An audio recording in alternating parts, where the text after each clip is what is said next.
जय विश्वकर्मा मित्रांनो, तर माझ्यासोबत आज आहेत बी मराठी न्यूज चॅनलचे संपादक बालाजी पांचाळ गोळेगावकर. तर मित्रांनो, हा नवीन व्हिडिओ नक्कीच आपल्याला आवडला तर शेअर करा, कमेंट करा आणि ज्या काही चुका असतील ते आम्हाला बिलकुल सांगा.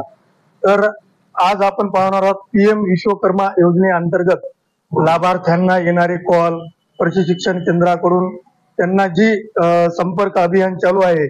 तर आज आपण पाहणार आहोत मालेगाव रोड येथील भक्ती लॉनच्या जवळ असलेलं PM विश्वकर्मा प्रशिक्षण सेंटर.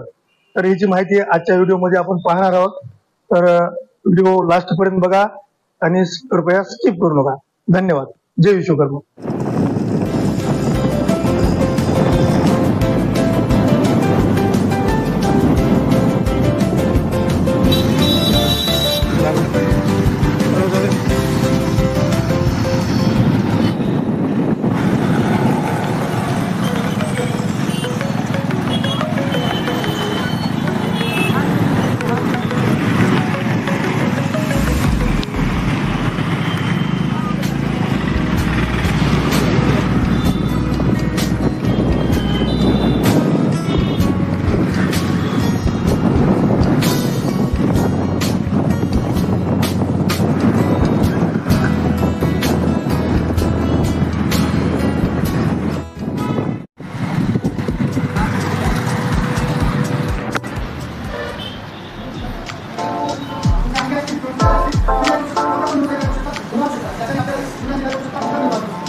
मित्रांनो, व्हिडिओच्या शेवटी नांदेड येथील PM विश्वकर्मा प्रशिक्षण संस्थेच्या संचालिका श्री अश्विनीताई अन्नागळे, तर आपण त्यांच्याशी आपल्या प्रशिक्षण संस्थेविषयी काही माहिती विचारू. मॅडम नमस्कार. जवळपास किती विद्यार्थी आहेत आपल्याकडे? सर सध्या 45-45 अशा 2 बॅचेस आहेत आपल्याकडे. एक चर्मकाराची बॅच चालू आहे आणि एक कारपेंटरची बॅच चालू आहे. आणि जवळपास जे विद्यार्थी आहेत आणि त्यांची जी ट्रेड आहे, तर एवढ्या सगळ्या गोष्टी, एवढं मोठं आपला परिसर आणि एवढं मोठं समजा आपलं प्रशिक्षण केंद्र, आम्हाला सुद्धा फिरायला भरपूर वेळ लागला आणि सगळ्या गोष्टी आम्ही पाहिल्या. तर ट्रेडविषयी तुम्ही काय सांगता? नेमकं कोण्या प्रकारचं कसं असं तुम्ही एवढ्या विद्यार्थ्यांना हँडल करता? सर प्रत्येक गोष्टीसाठी आपल्याकडे हे आहेत, स्टाफ आहे.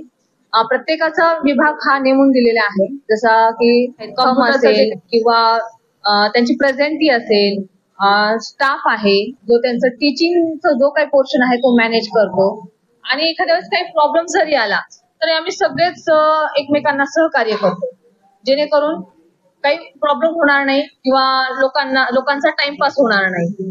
थोडक्यामध्ये खरोखरच मॅडम, केंद्र शासनाने लोकहिता ही योजना राबवली आणि सर्वांना रोजगार मिळावा, त्यांच्या आर्थिक बाबत विकसित व्हावी, यासाठी भरपूर असं मोदी साहेबांनी सहकार्य केलेलं आहे. तर आम्हाला पण छान वाटलं आपलं प्रशिक्षण संस्थेला भेट देऊन. धन्यवाद. धन्यवाद सर.